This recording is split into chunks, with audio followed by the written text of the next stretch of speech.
And he said to this man, he said, this is Charles van Beek, who survived the St. James Massacre, introduced us, and he said, then we thought the church was a gun-free zone, but boy, did he have a surprise for us. His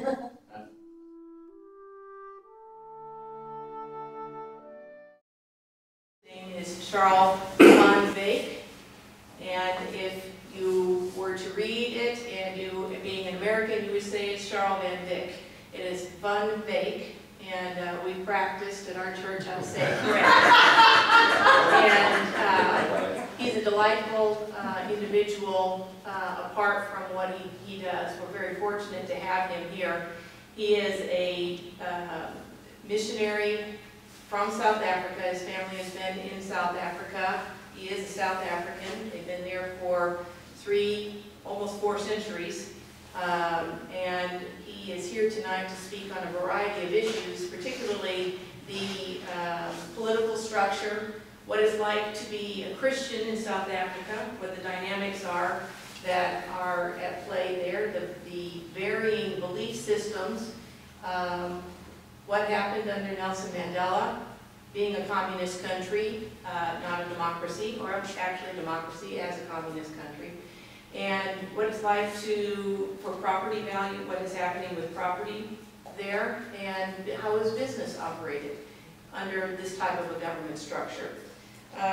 He is the author of this book called Shooting Back, The Right and Duty of Self-Defense, and he was instrumental in saving lives in 1993. Is what has become known as the St. James Massacre in South Africa in that year, 1993. And Charles van Beek was just an ordinary Christian man, I'm reading here from the book, until July 25th, 1993, the day that would become known as the St. James Massacre. It was on this date that van Beek shot back at the terrorists who were attacking an innocent congregation, gathered in prayer, and saved many lives in the process.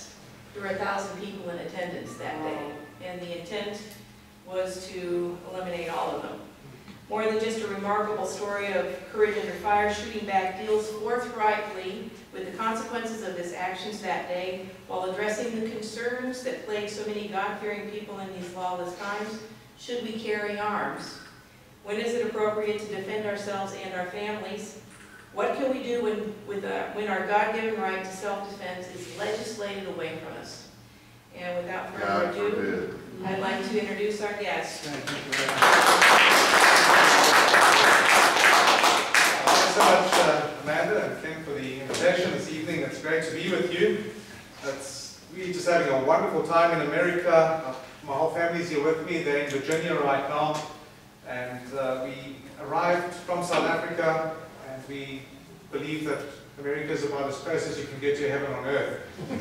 First time we arrived at our townhouse that we're staying in, my little son looked at it and said, oh no, there are no burglar bars and security gates on this place. Which means, don't tell me we're going to sleep in this house.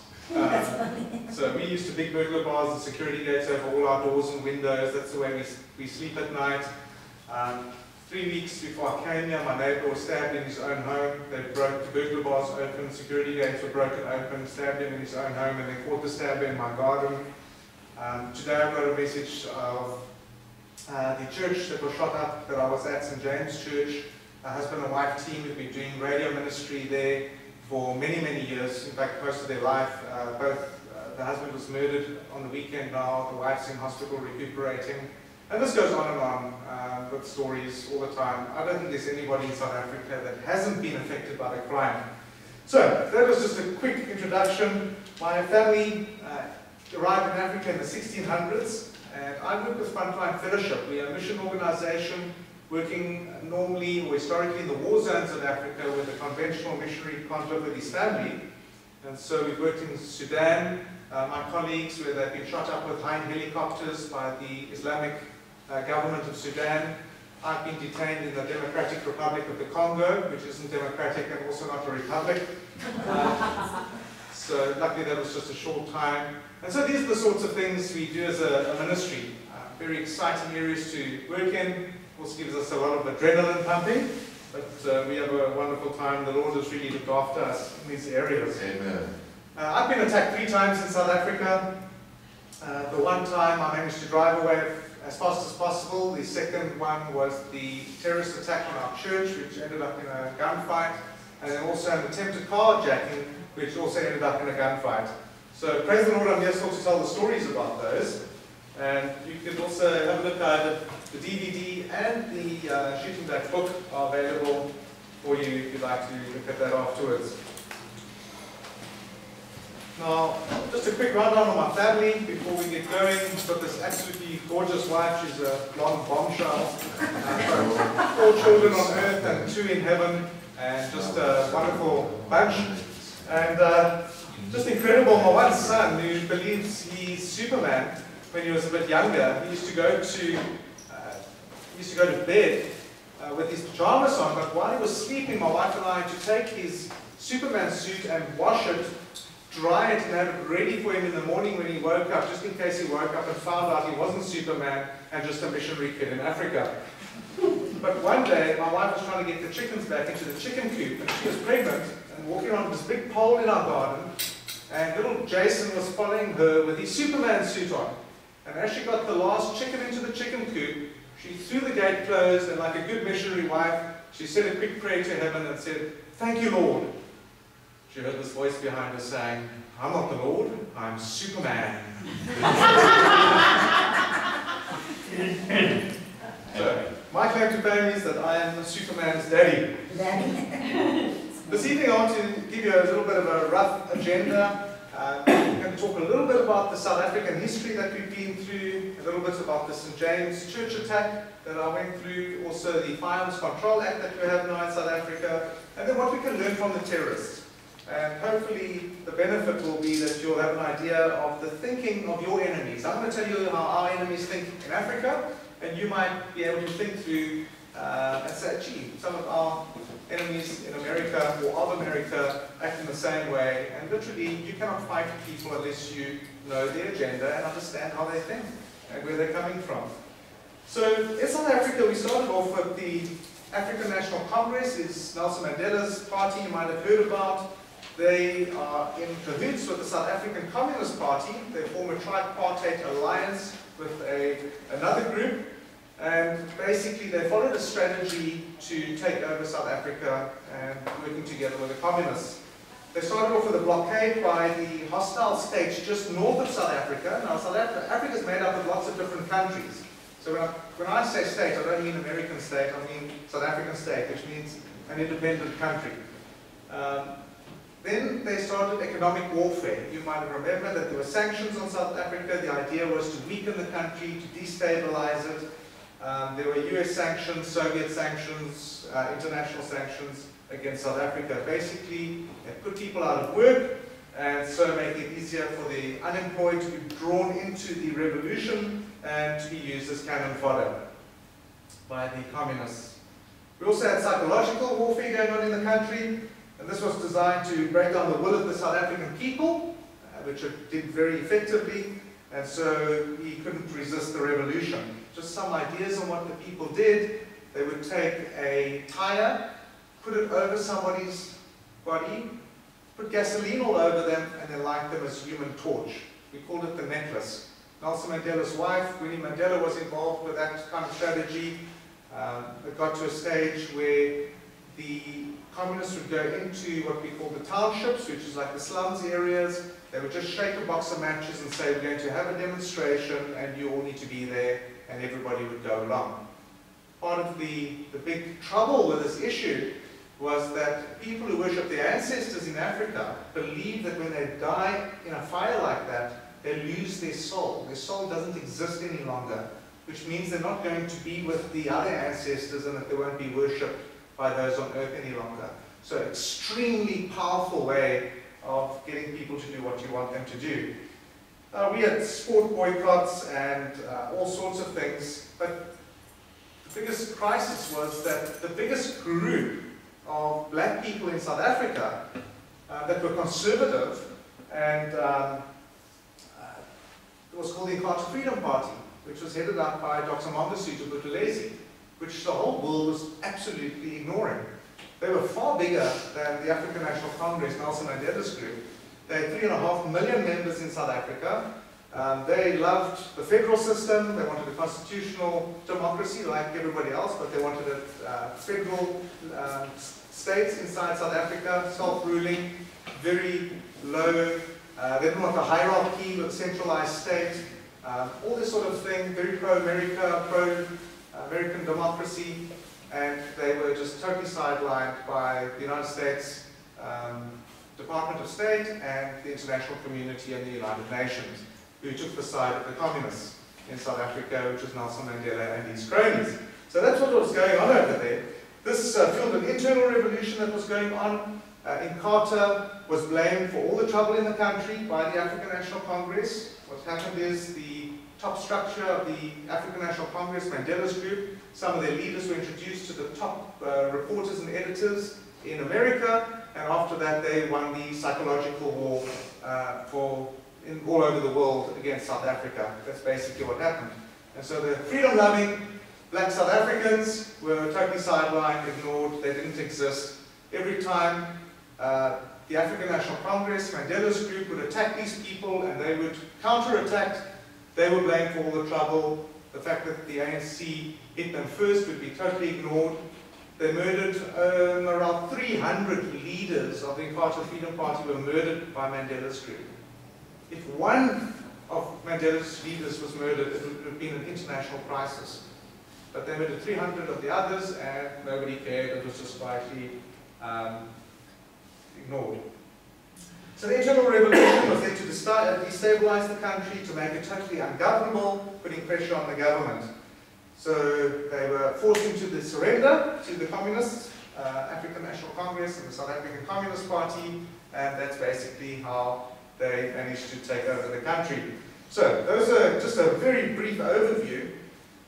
Leading on from there, we were sitting in a church service in Cape Town, South Africa on the 25th of July 1993, and all of a sudden there was a noise at the front door of the church. It was a very large church, over 1,000 people present, could seat about 1,500.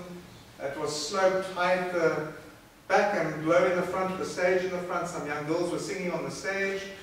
All of a sudden a noise at the front door of the church, and terrorists stepped in with automatic assault rifles and hand grenades. They'd taken nails and put it on the outside of the hand grenades to get more shrapnel. And they lobbed the grenades into the congregation, and then they opened up fire with their automatic assault rifles. There was one young man, Richard O'Keel, 17 years old, had two little girls sitting next to him on the chair, pulled them down onto the ground, fell on top of them and took a bullet straight to the head. Another 21-year-old, Gerard Harker, had a grenade land right next to him.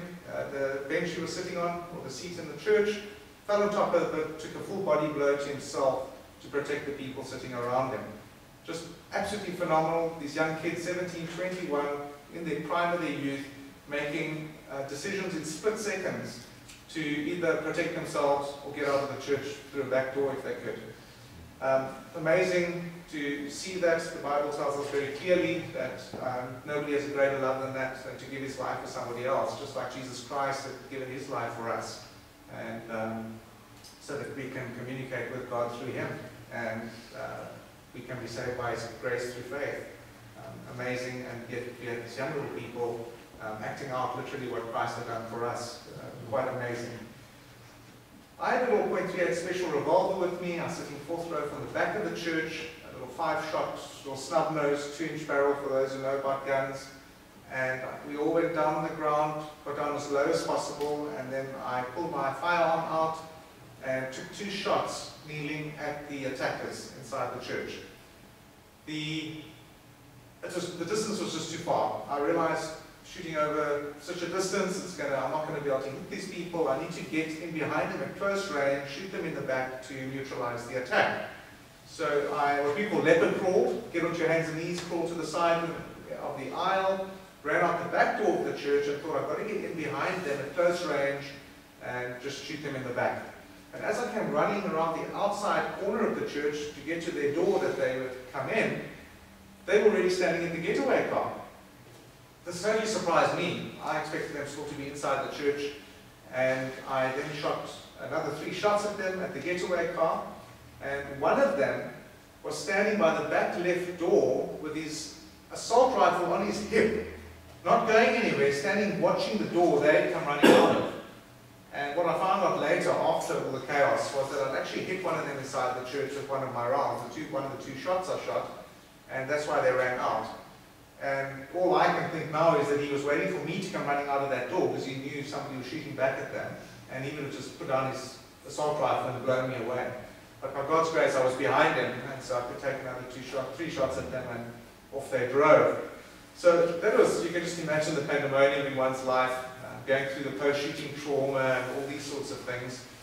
One of the interesting things that came out of it was that Archbishop Desmond Tutu proclaimed in the newspaper on the Tuesday morning that it wasn't right for me to use a gun to defend people. He said that it's up to, he quoted scripture which says it is mine to revenge, said the Lord. What he didn't understand, even as the Anglican bishop, is that I wasn't taking revenge, I was taking part in self-defense. Revenge would have been if I went and hunted down the people afterwards and then shot them in the back of the head. That's revenge. Self-defense is when you immediately react to protect innocent life. Anyway, be that as it may, I was quite impressed that I'd actually upset him.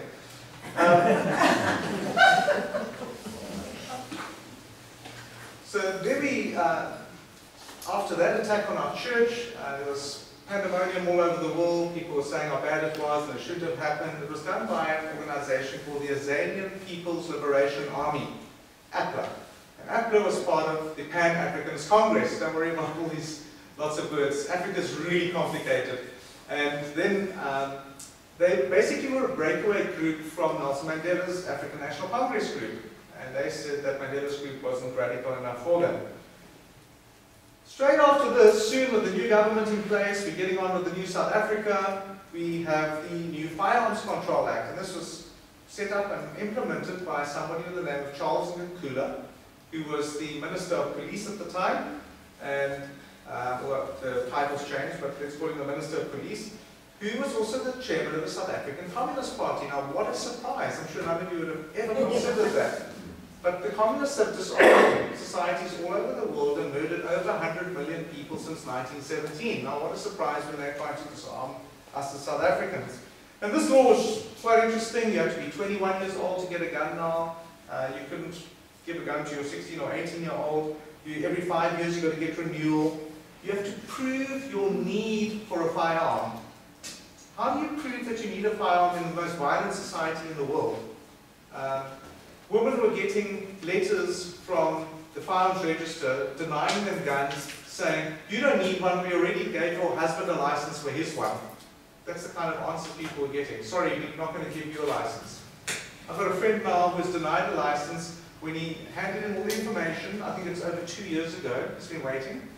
He hands in the information, they deny it that he, for some piece of paper he didn't hand in, which said that he was a member of a gun club, which I personally went and got for him, signed by the chairman of the club and handed to this person. So there it was. They just lose things, things disappear, and then he's told that he can't contact them about this issue because they've denied him the license. He must go to the appeals committee. Well, there is no appeals committee. It exists on paper, but there's nobody sitting on the board checking out the appeals. So this is what happens in these communist-type societies. Well, you have to be a South African resident to own a gun in South Africa. You can't be a visitor there unless you're coming for hunting and that sort of thing, or competitions. You have to, if I go to court in South Africa, the charges are laid against me for doing anything wrong with regards to the Firearms Control Act. I am guilty until proven innocent. I'm presumed guilty in court. Now, I'm sorry, but the most liberal American that you can come across, the greatest tree huggers, like to know that when they go to court, that they are going to be innocent, or presumed innocent, until proven guilty. But when you start moving away from God's word and from His law, where that comes from, by the way, it doesn't come from the Muslims or the Hindus or the secular humanists, it's Christian, godly law from the Old Testament, that you are innocent until proven guilty in the court of law. When you start moving away from that, then anything goes. Because then man becomes God and he can start making up whatever he wants. And we had very interesting conversations with the commander of the terrorists that attacked our church, the Leutnant Beglele. And basically his idea is, as a secular humanist, as an atheist, is that he's God. And he's got the power over life and death. And so he can send people in to murder people in a church. He can send guys out to rob banks to give the money to support the revolution. Because all that is justified if you're fighting for a just political cause, which you decide is just because you're God. So nobody else has to decide for you. So the kinds of things that get taught in your universities in America, you can, the end justifies the means, and all these sorts of things are really put into practice where I come from. People actually act out on these issues. We have to write a test for this exam on the gun story in South Africa. Hey, lots of people can't read, so how are they going to pass the test? We're not allowed more than 200 rounds of ammunition for the guns that we have. Gee, my friends in America shoot out 200 rounds in like 3 minutes. Literally 200 rounds. They say, I've got like 20,000 rounds. What do you do? What are you going to do with 200? Anyway, we've got to wait years for licenses. We're only allowed 1 gun for self-defense. Basically, we have to reapply for the license we were given for life in South Africa. And basically less than 5% of the population actually own legal firearms in South Africa. But who has all the firearms? The bad guys. That's right. Gun laws only apply to law-abiding citizens. Criminals don't abide by the law. That's the whole definition of them being criminal. So, great struggle on our hands over there. We don't have the castle doctrine in South Africa. I spoke to a man before I came over to America here who had 7 men break into his house. They basically take CDs and DVDs and they burn them at your window while you're sleeping at night. We don't have central air, so everybody sleeps with their windows open. It knocks the people out totally. They don't wake up, they don't hear a single thing. They come into your house, they can clean it up, they can murder you, they can do whatever they want. And this man's wife woke up with a massive headache and said, honey, there's something going on in the house, please get up and go check. So he walks through to the lounge, there's 7 men in his lounge. He shoots 2 dead, keeps the other 5 at gunpoint until the police arrive. They arrest the defender of his home. Why? He didn't shoot warning shots in his own house. Oh, that's right. He goes to court and he gets 2 years in jail for shooting people in his own home. What happened to the other 5? They testified against him in court and they're off scot-free. All his gun licenses taken away, all his guns removed by the police. He's back at home now, a nervous wreck. He's got no firearms to protect his family with. The bad guys all know that he was 2 years in jail. They were in the courtroom and his decisions were made. And he's back home and they know where he lives. So that's the kind of society we're busy living in right now. No castle doctrine there. You can go to court. By the way, our law doesn't say that you need to shoot a warning shot in your own home. This was made up by the judge. So we have these judges who make up laws as suits them, when it suits them, and how they feel the law must be. So all kinds of strange things happening. We've always got in our courts not an objective reasoning about a law. It depends on what the reasonable man would do. Now, I was in a terrorist attack. There were 1,000 reasonable people in the church when it happened. I was the only one that was unreasonable that shot back at the terrorists. You see? So I can't go into a court case and then deciding about reasonable people because I'm unreasonable. I don't like terrorists shooting people. So it's a real struggle when you've got courts that make decisions on stupid ideas like that. Living in a society like that is quite horrifying. Anyway, so that's a little bit on the St. James attack that we went through. I want to quickly look a little bit at what I've learned from the terrorists. Now, I went and met with them. The chap I shot inside the church, his blood got into the car seats, and so the police through forensics managed to capture him. I took him in court against him, and to cut a long story short, I eventually went to the jail and spoke to him and took him the gospel of Jesus Christ, and we became acquainted. And really interesting talking to him. One of the things that you learn from these terrorists, and I'm sure you won't notice this in your society with the liberals, but they've got no moral compulsion to do what is right. They will lie through their teeth, they will steal, they will rob banks to finance the revolution, they will murder when it suits them. Whatever it takes for the cause will be done. Very interesting. one of the ex-unit commanders of the attackers has come to know Jesus Christ as his Lord and Savior. He's turned away from the terrorism altogether in South Africa. A lovely guy. And my friend said to him one day, "So, tell me, what has changed in your life since you've become a Christian?" He thought about it. He said, "I don't rob banks anymore to finance the revolution." So my friend said to him, "Well, that's really good to hear. That's good fruit. Good Christian fruit you're showing." But that's the kind of thing that they do. The other thing that is really interesting is they believe they are in perpetual war. Right? Not battles. They believe that they are at war all the time to fight for what they call their freedom. Right? Their definitions are very different to us. When they use the word freedom, they're not talking about American liberty.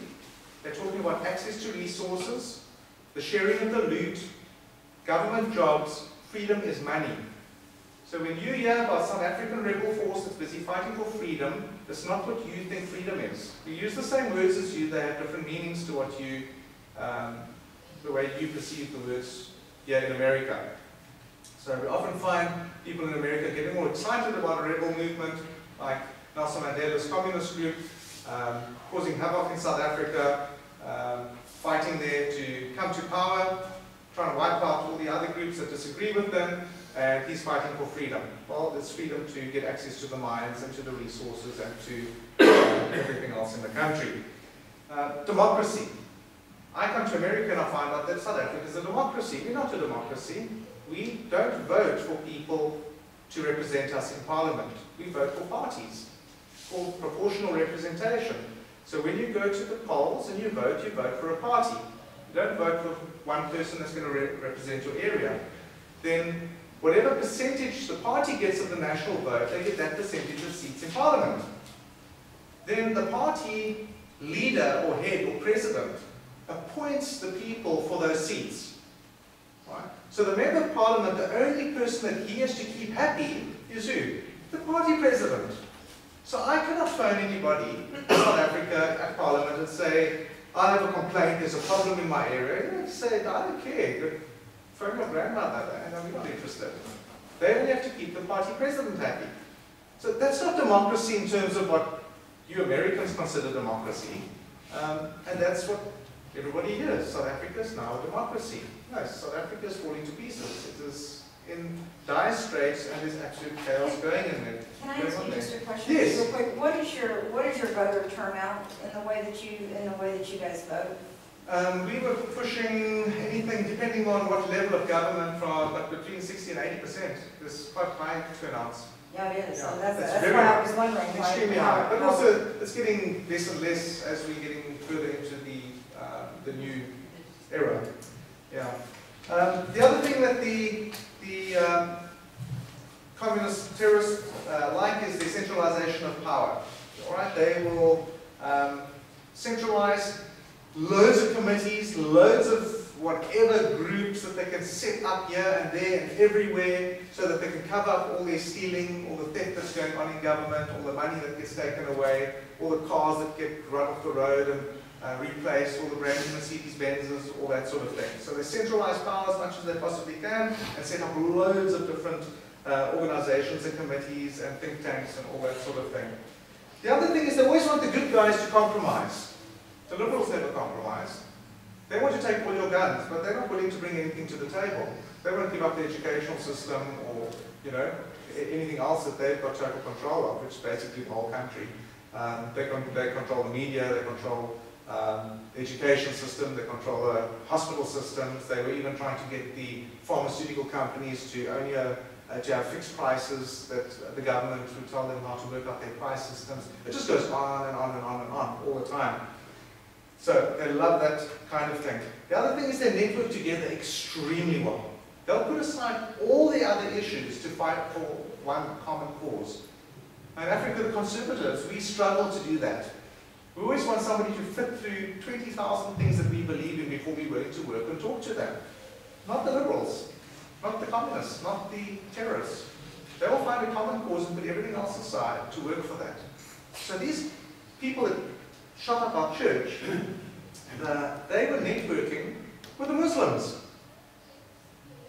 They were being trained and networking with the Muslims when they shot up our church. Interesting. And so, put everything else aside, there's one issue at hand. That's what's going to be. And so Quibbler and Appler all work together for one common cause. The other thing is they've got long-range goals. They don't have short-range goals like us conservatives back in Africa. We can only think for the next day. They don't. They prepare 40, 50, 60 years ahead of time. They'll set an agenda and goals that need to be passed on to their grandchildren to take over and run with. So very interesting from our perspective. To them, confrontation is a game. It's part of the political process. So they will hit you hard, straight in your face. They'll make you look like you're the bad guy. They've got no problem with confronting people, whether it's physical or verbal. They'll go on the attack. And the nice Christian perspective, what do? We back off. And so we have to learn how to be able to get these people and meet them on their own ground and use their own ideas against them, which you really struggle with in Africa because most nice conservative Christian people don't want to be bothered and they don't want to bother anybody else. They just want to get on with their lives, just leave them alone. I want to worship God, bring up my children, and get on with my work. That's basically how we are. I don't know how you are, yeah? But that's generally speaking how the conservative is. So when you're dealing with people who believe they're in perpetual war, they thrive on confrontation, it's a totally different ballgame. So we have to learn how to deal with their confrontation and confront them back, so that they back down. And what happens normally when you're dealing with people is when you put on the fire, you push up the heat nicely, then they start squealing. What do we do when the bad guys start squealing? As nice Christian conservatives, we walk away. No, that's the time when you've got to kick harder, so that they squeal in absolute pain and leave you alone and don't carry on. They're going to come back because they believe in perpetual war, remember? We only believe in doing the odd battle. When we finish with the battle and we've won, we go back to sleep. Not them. They're going to come back again. So that's the way it works back home. Their perceptions become reality. They will create their own ideas, they'll get it into the press, and eventually after lying enough times, everybody starts to believe what they're saying. And it's just incredible to see how 4 terrorists can do one job, shooting up a church, or shooting people in a bus, or shooting people in a restaurant, and then control the psyche of 50 million people by one act. Everybody's dead scared. Mm-hmm. Give them whatever they want. We don't want any more trouble in our country. We're dead scared of them. We want peace. Peace. Peace comes at a cost when the communists take over. And you're ready to hand over everything. Part of the psychological warfare. Letlapa and Paghlele, the commander of the troops now, we're friends now. We have breakfast together. We chat about everything under the sun, especially things that you're never allowed to talk about in good company, like religion and politics. So we chat about all these things, and we disagree on absolutely everything except one issue, and that is that the members of parliament in South Africa earn too much money. But Letlapa was asked at a meeting, at an interview with a press reporter in South Africa, and he said to him, Letlapa, why did you shoot up the church? This St. James Massacre. Why did you do that? The negotiations were over, the whole South Africa was finished, they were busy negotiating the new constitution, apartheid didn't exist anymore. Why did you do that? And he's a military man, he's not a politician at that time. And he said, this was a terrorist attack in the true sense of what terrorism is all about. It's done to instill fear in the whites in South Africa. The whites were the white government at the time. Very plain, very simple, to the point. You can't argue with that. Later on, we were busy with a television shoot at Parliament, and he introduced me to one of his friends, one of the cadres, one of the soldiers of his Azanian People's Liberation Army. And he said to this man, he said, this is Charles van Beek, who survived the St. James Massacre, introduced us, and he said, there we thought the church was a gun-free zone, but boy, did he have a surprise for us. That's why they attacked the church. It was a terrorist attack, in the true sense of what terrorism is all about, to instill fear in people. Secondly, they only hit it because they thought there wouldn't be a single person with a firearm to defend themselves. In other words, you hit sitting ducks. You don't go. They didn't attack people on a rifle range, or in a gun shop, or in a police station, where there are lots of guns around. bad guys don't hit those places. Where do they hit? Gun-free zones. People that are disarmed. That's where the attacks take place. To most of us, we believe knowledge is power. To terrorists and the liberal establishment in Africa, knowledge isn't power. It's only when it's translated into behavior. And so, you've got no power whatsoever by just knowing things. It's only when you're willing to act on what you know that you actually will have the power. The other thing too is that one comes across in the West, people think terrorists are really stupid, that they're dumb, they're idiots, they don't know what they're doing. I've never met a stupid terrorist. They're the brightest of the bright you'll come across. Incredibly intelligent. We had one former terrorist coming to our mission organization. We had a great commission course on people from all over the world, Australia, England, America, South Africans, people around Africa, all at this meeting. And they cross-questioned him about his worldview, the way he sees things in the world, and why he went into this organization. Now, he was a top student, he was at college, studying to become a teacher. He left everything to take part in the revolution. Bright, bright guy. Incredible. He answered every single issue with no problem, openly. The only issue was we weren't allowed to record anything that was happening in that room. But those Christians, I think, were shocked to the core. This man could defend his worldview better than most Christians can defend their belief system. And we have the truth, and they don't. And his first opening comment was, one man's terrorist is another man's freedom fighter. That's right. So all of a sudden, all of us conservatives, we're the bad guys because we call them terrorists. The good guys, the liberals, call them freedom fighters, and so they're the good guys. With the interview I had to, they put the headline in the newspaper, gun-toting missionary meets freedom fighter. So I'm the bad guy, I'm the gun-toting missionary. And the terrorist who attacked our church, he's for freedom. They didn't define what freedom is, obviously, but there it is for you.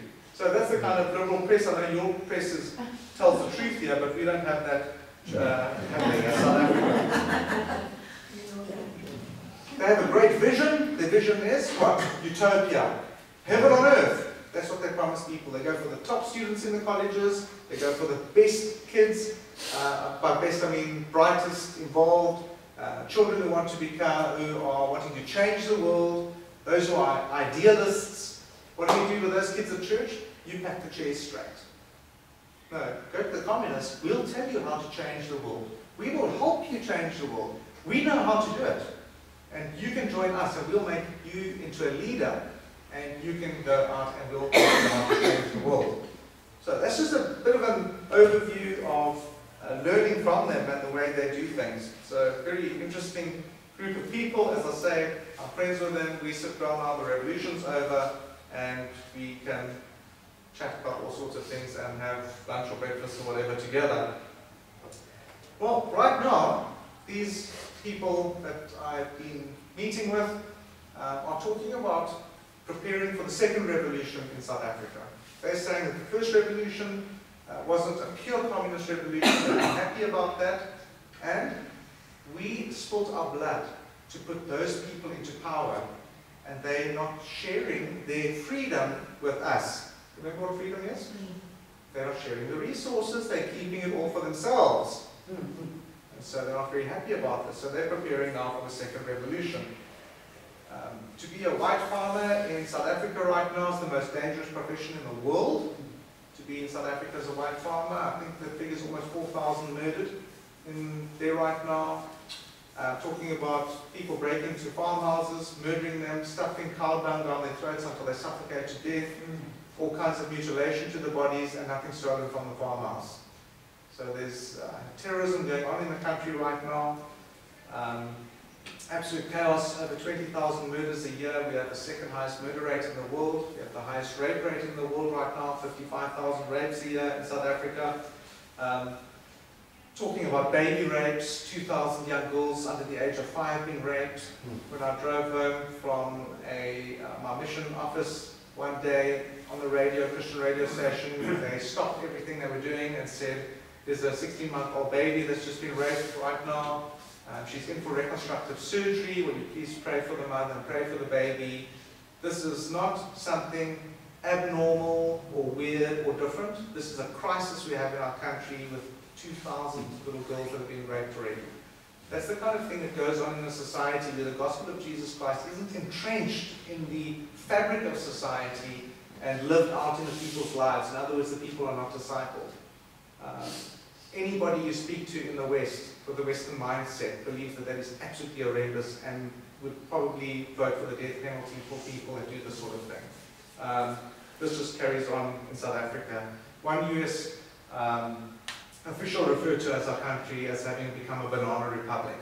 I don't know what he's got against bananas, but he's pretty close. So, 20,000 murders a year, 55,000 rapes that are reported. These little baby rapes. Jacob Zuma, who's our president right now, had 743 charges of fraud, tax evasion, corruption, and money laundering against him before he became president. The local joke is, if you want to stand for parliament, is how many people have you murdered? Because if you haven't murdered any, you'll never make it. So, difficult circumstances that we're living in there. All the charges were withdrawn against him, obviously, as he got closer to power in South Africa. He, at his rallies, his political rallies, he would sing the song, "Bring Me My Machine Gun," and the crowds would go absolutely ballistic.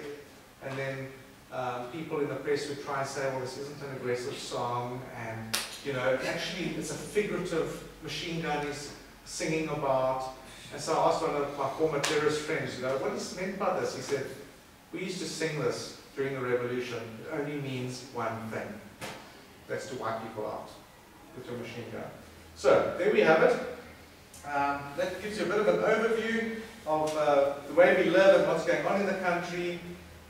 Our general idea amongst the gun owners is that a gun in the hand is better than a cop on the phone, and so we like to keep our guns. We're suing the state in court on many occasions. The strangest of things happen in our courts, you can't believe it.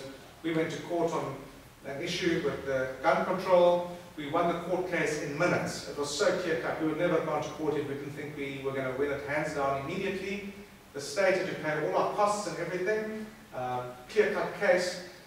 They were told to go away, given 4 months to sort out the laws, come back to the court and report what is going on. When we got back, we had a new judge, the old judge that decided on our part for us, had disappeared. New judge in, and we lost our case. The case we won the first time. So this is Africa. This is the way things run. So that gives you a bit of an idea of the things that are going on. We have affirmative action that's going on in the country too now. Constitutionally, if we are charged for any crime with regards to black economic empowerment or affirmative action, we again are guilty until proven innocent. That's the constitutional issue in South Africa, if you read our constitution. So, big challenge on that side. We're the only country in the whole world that has affirmative action for the majority, trying to force a majority into a minority. That's what's going on over there, which, as my one friend with a doctorate from Cambridge University said, it can't be done. So normally you take a minority and try and feed them into a majority. We're trying to do it the other way around. So we have what we call the brain drain. When the communists take over, anybody with any degree that can get out of the country is leaving. And so we're just left with those of us who don't have degrees or, you know, have got family ties and therefore don't want to leave because of elderly parents or whatever the reason might be. But that's the chaos that's going on right now. So, South Africa is not the utopia that you don't hear about in your press anymore. And many of the ideas is that it's land of milk and honey. It is beautiful. We've just had the World Cup soccer, so everything the communists have wrecked over the last couple of years has been cleaned up. Roads have been sorted out, just like China ran a very nice Olympic Games for the world. I don't know why, but the communists actually are concerned about what the West thinks about them. So they perform really nicely when everybody comes to visit. And then as soon as the soccer's over, crime's back to its normal levels and there's absolute chaos in the country again. That's a brief overview of how things are going over there. If any questions, please ask them and I'll try my best to answer them. You touched on this just a little bit with the death of the white farmers. What is happening with land confiscation? Yes, land confiscation, very good question. We, in South Africa, we've had a system whereby the government could buy farms, willing seller, willing buyer. Farmers would go to government and say, hey, you can take my farm. they pay them a market-related price for it, and then hand it over to people who know absolutely nothing about farming. So there isn't one success story amongst this. Hundreds of millions of dollars have been spent on it, and it's just getting worse and worse. So what is the government doing now? They're saying that the farmers are ripping the government off by expecting a market price. So they're now passing a law whereby they can take the farm, the farmers will have to offer their farm to the government before it can go to the market. Only if the government doesn't want it, can they go to the market with it. The government will pay them a price on what they decide the land is worth, and there's no recourse of the farmer to court if he doesn't think he's getting his right price. So that's what they're aiming at right now. It's based basically on the Zimbabwean model. Now, very exciting things also happening in Central Africa. Zambia, which was under communist rule for 27 years, has decided that they want to become, or have become, a Christian republic, constitutionally. Well, what goes with that? Free market system. So the Bible's very clear, you shall not steal. Socialism and communism are based on theft, so therefore they can't have that any longer. They allowing the farmers to come in with no import duties on any of their capital equipment they bring into the country. So 200 farmers moved from communist Zimbabwe into Christian Republic Zambia and turned the whole economy a net exporter of food. They were a net importer of food, jobs provided for the people, and the kwacha gaining strength against the US dollar, which is unheard of in Africa. No currency ever gains against the US dollar in Africa. So very exciting things happening there, but can you believe that the free market actually works? Yeah. Yes, sir. I may have missed something in the newspapers in the last 5 or 10 years, but it's my impression that the average American would consider Nelson Mandela to be a hero who did the right thing, won a revolution, and brought true freedom to South Africa, or something like that. Yes. Why is such a lie thought to be the truth here? Well, often what happens is that it plays in the hands of the globalists to have a dictator controlling a country, because it's much better to get access to the resources than having to deal with a free market system where you actually have to pay for things. If you grease the hands of a dictator, it's much easier to get whatever you want. And literally you can go in and take over the country. China, for instance, has given a $3 billion loan to the Congo to build clinics, they said, and universities and roads. So colleges, clinics and roads. Well, you can imagine where the roads are running to. They're running to the mining areas because the Congolese could never afford to pay back $3 billion. So the Chinese get the mining rights in payment for it. The Chinese send in their companies to do all the work, to build the colleges, the clinics, and the roads. So the money's never left China. Because the people of Congo gain absolutely nothing out of this except for paying debt for the next couple of generations. So that's what's going on around the area. Nelson Mandela wasn't in jail because of a conscience issue or because of the lack of freedom of speech in South Africa. He was there because he was a terrorist. He had murdered people. He had started an organization called Inkonto Sizwe, or MK, which was the terrorist military wing of the African National Congress, the political party, or the grassroots movement at that time. And they were shooting up people in restaurants and shooting people in buses and on and on and on, terrorist attacks around the country. There are lots of other people in South Africa who spoke freely out against apartheid. Archbishop Desmond Tutu, Dr. Alan Boesak, many church leaders around the country. Not a single one of them went to jail for that. We had freedom of speech in the country. We had freedom of conscience in the country. The people that got into trouble and went to jail and were in court and sometimes put to death in the earlier days was because they were murdering innocent people. That's why. So that's just a quick overview. There's a book called The Young Mandela that's just come out, which has exposed Nelson Mandela. Stories are told in there of how he used to beat his wife up, so she had to run over at night to the neighbors to get away from him.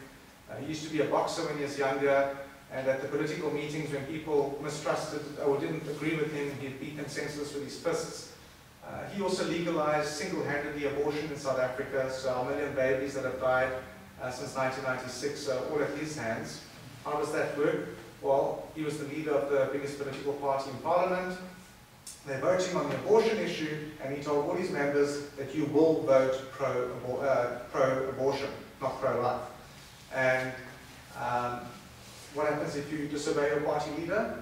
out of the seat and you're replaced. So the bunch of Catholics who they didn't go to Parliament that day, they were fined for not being there. Everybody else went and did what they were told. Otherwise, they wouldn't have a parliamentary seat and they wouldn't be earning $4,000 or $5,000 a month any longer, which is big, big, big, big money in Africa. So that's just a quick overview again. There's lots more that one can go on about, but there's a great book out now called The Young Mandela that really goes into his life and details all the interesting things he's been involved in. And he's very open about it. If you read his own book, you'll see that he acknowledges that he started the revolutionary side of the organization without the consent of the leaders of the organization because they were against terrorism and all that sort of thing. So that, yes, ma'am? Okay. What was the year of the so-called revolution? It was carried on for many years, but it culminated in the democratic elections in when was it, 91, 92, somewhere around there. So the worst of the revolution happened in the 80s. Okay. The interesting thing about the revolution, which I find really strange, is that there are many people in South Africa who will tell you that there was no revolution.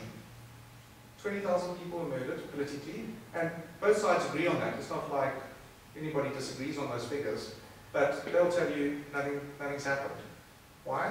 Well, because it just didn't happen in the area. So, our church was shut up. I've been attempted carjacking and all these sorts of things, which, okay, that's general crime now. That's not political anymore. But the chaos continues. But many people will say to you, we are so lucky. We got off so easily. Things could have been far worse. And this is the way they look at things. They just don't want to acknowledge that there were thousands of people who died through the necklace method. Just because you didn't see it happening in your area, down your road, it's like in Egypt, where the revolution's taking place. Isn't it all over the country? It's where the cameras are. It's all about getting information out to the rest of the world. If you're 100 miles away from that, nothing happens to you. You're fine. And so people get very confused about how revolutions work and what goes on in a country. But I've got personal friends who will tell you there was no revolution. Was South Africa ever a Christian nation, or did they have a Christian influence, or did they ever have a representative republic?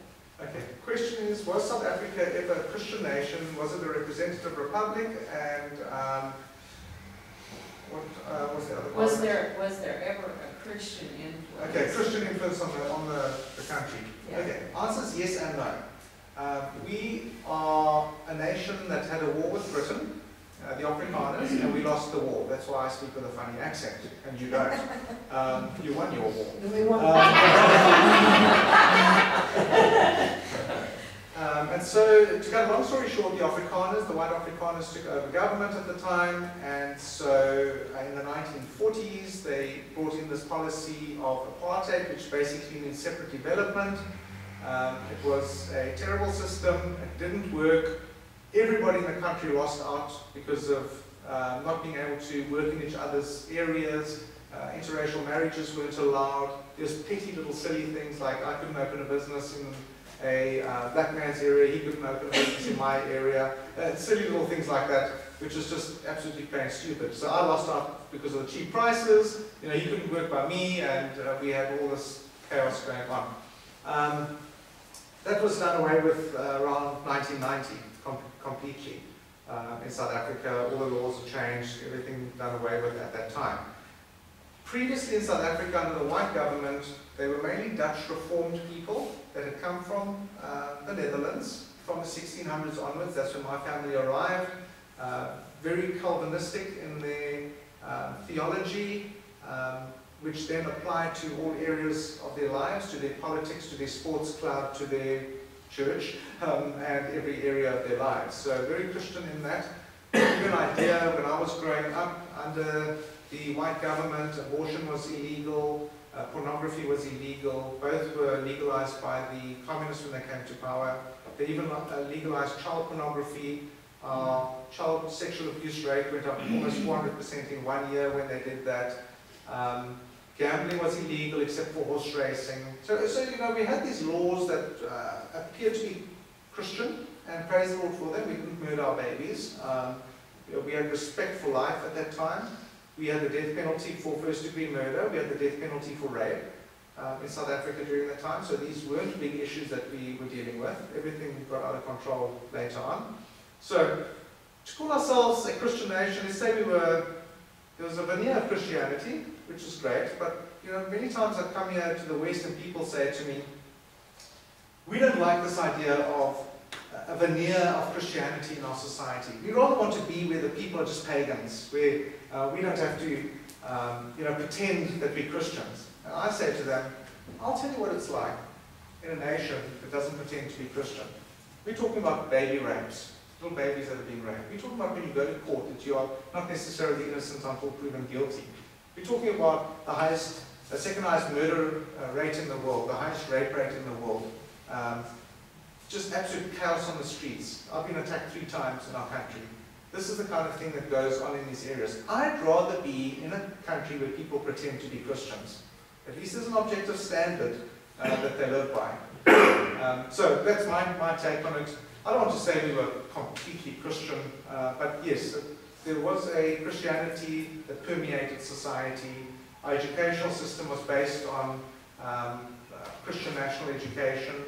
So I'm not saying that every subject was Christianized, but there was Christian teaching in the schools, all that sort of thing. And what communists normally do is they go into a country, they find an issue that they can make to be a big issue, that they can turn the people's hearts onto their side with and the international community onto that side. What they used in South Africa was the policy of apartheid. It worked extremely well for them. And that's what the downfall was of the National Party government. But the communists took over lots of other countries that never ever had apartheid, like Rhodesia. When they voted in a black bishop into power, the international community was not happy with the Christian being in power, so they didn't recognize the elections and forced the Rhodesians to go back to the ballot paper and re-vote again until Robert Mugabe came to power, and he promised to be 10 times worse than Hitler, and he's living up to it really well. They also took over Angola, all the oil fields there, no apartheid there. They took over Mozambique, no apartheid there, blamed all the problems in the country on the Portuguese, who were actually helping the economy, building up the economy, giving jobs to people. They were the cause of all the trouble, kicked them out, had to get out of the country within 24 hours, and the communists took over that country too. So, they find an issue. Our issue became a big issue because it had to do with racial discrimination, and it became an international crisis. The system we're living under right now is far worse than apartheid ever was. Obviously, the black man has got the vote now. Praise the Lord for that. That's wonderful, that's nice, but we have a centralized system. They're not looking at taking over our minds. They control every facet of society. My brother-in-law's a doctor. He's lost virtually all the capital in his practice because whoever he wants to sell to has to get government permission to be able to buy his shares in the practice and get permission from government to be able to practice in that area. They control everything. They try to control the prices of our drugs. What happened then? They closed all the pharmacies started closing down because there's no profit margin for them. Praise the Lord, the pharmacists won the court case, but they had to go to court to fight the government on the issue. So it just goes on and on and on and on all the time.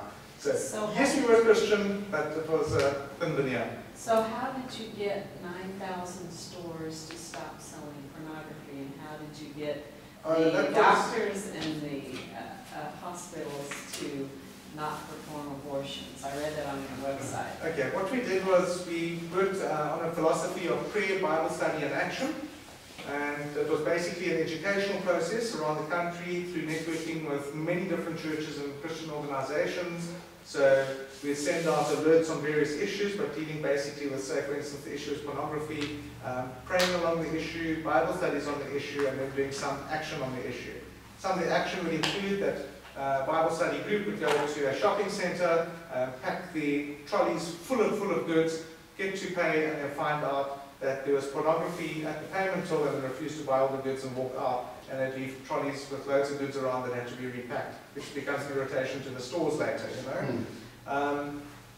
Phoning, we had the girls in the office who got all the pornographic magazines, researched in them who the advertisers were, and then we started campaigns to boycott the advertisers in the magazines with all the churches and the Christians and put pressure on them that way. So we have some organizations in America that do that, and they're pretty effective. Yeah, they have a website. Okay. it's called 1 Million Moms and 1 Million Dads, and it's the American Family Association. They're not the only organization Sure. that does this. Well, we did that too, we had But, to yeah. network, so obviously network Yeah. with others. Okay, great, yes sir. When I understand that when the communists actually got control of the parliament, there was an element that, if I understand this correctly, boycotted the election and actually allowed this to take place. Is that correct? And would you Yes. speak to that issue of how they did take over the parliament? That's exactly what happened. There were groups of conservative people in South Africa who decided that they weren't going to take part in the elections. There were lots of reasons, but basically there were negotiations going on just between the South African government and the African National Congress, and they were enforcing their ideas on everybody else. So all the other, say, 23 different groups that were involved were totally sidelined, left out of the equation, and just the government and the African National Congress were making decisions. It's very well known that the negotiators were going off to the ambassador of the United States House every week to find out what they needed to, how they needed to run things, what was going on. They had lots of pressure from the United Nations, from the US State Department, that were blindsiding us and backing the communists. So that's basically what was happening. They said, we're not going to be part of this process, and they said, we're going to pull out of this and we're not going to vote. And as the communists said, we're going to have a vote anyway, it's going to be backed by the international community. If you don't take part, we're going to carry on without you. And that's what happened. So there were loads and loads of votes were lost by the Conservatives because of that. Yes, Amanda. At the end here, I have one more question, and then we'll end here. Could you explain the role Henry Kissinger played in the conversion of South Africa to communism? Yes. The State Department of America was totally on the side of the communists in this whole process that was going on in South Africa. As I mentioned, we knew very well that there was cahoots of the script being written by the American State Department on how the negotiations had to go and how things would happen. It was quite interesting that even, we were saying it's a free and fair election in South Africa, the first democratic election that was held. They interviewed the judge who headed up the Independent Electoral Commission for that first election. They said to him, how on earth could you call this free and fair with all the intimidation, the stealing and theft that was going on of ballots and stuffed ballots and all sorts of things? And his comment was, you can't live in a whorehouse and remain chaste. In other words, I just had to make this decision, and that's the way it went, even although we had these issues and discrepancies and what have you. So it was dictated to us basically. The final results of the first democratic so-called elections was decided around negotiations at the table. There was too much chaos in the country to count every single vote. That's where it happened. I've got a friend that's not even involved in politics. He said to me that he knows some buddies in the top echelons of American business society here, and while they were negotiating around there, the African National Congress, Mandela's group, wanted a 2/3 majority, which means they could change the constitution, they could do whatever they wanted in South Africa. He said one phone call came through to the table from America, and they said, if you take a 2/3 majority, we'll pull all our capital out of your country and we'll collapse your whole economy overnight. So what did they do? They negotiated one seat less than 2/3 majority for that democratic election, and they carried on with the country from there. That's how powerful the American influence was in what was going on. And that was Henry Kissinger at Well, the time. there was another guy, I think soon after him, but he was involved in the process long before, setting up through the years. I can't remember the name of the, whatever you call that position right now. Secretary of State. But he was involved with South Africa having to allow the terrorists coming in from Angola into Namibia. He was part of that whole process and setting up for South Africa basically to back off and hand over to the communists. But it wasn't him in power at the specific time that the handover took, but he had set it all up. What is the climate for bearing arms right now? Climate for bearing arms is everybody wants one and nobody can get one. Thank you very much.